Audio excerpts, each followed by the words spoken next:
And there's another pattern buried in the data. The less money you have, the more vulnerable you are. Americans earning under $50,000 a year were the most likely to experience fraud since January 2024. At 37%, they were also the most likely to lose money. 40% of low-income fraud victims actually lost cash. Think about the cruelty of that for a second.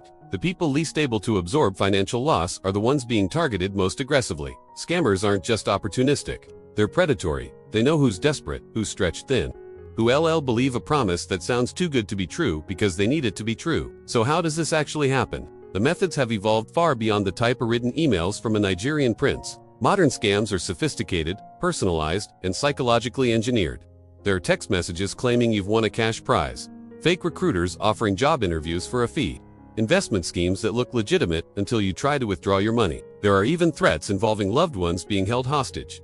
In 2025, scammers are using artificial intelligence to create hyper-realistic fake emails and invoices. They're using deepfake technology to impersonate executives on video calls and authorize fraudulent payments. They're posing as bank employees or police officers, creating a sense of urgency and fear to trick people into revealing sensitive information.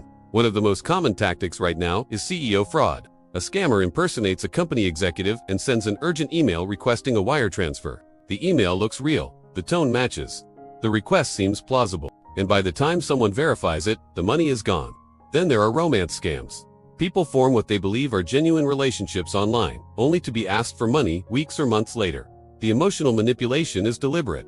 The scammer builds trust, creates dependency, and then exploits it. QR code fraud is rising. Fake QR codes placed over legitimate ones in parking meters, restaurant tables, anywhere someone might scan without thinking. The code redirects to a phishing site that harvests payment information. And here's the part that makes all of this so insidious. Scammers exploit emotions, fear, trust, urgency, excitement. They create scenarios where your emotions overpower your judgment. You're told your account has been compromised and you need to act immediately.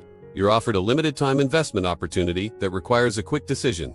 You're reshown a fake prize you've won and told you need to pay a processing fee to claim it. These tactics work because they're designed to bypass rational thinking. When you're scared, when you're excited, when you're under pressure, you don't verify, you react.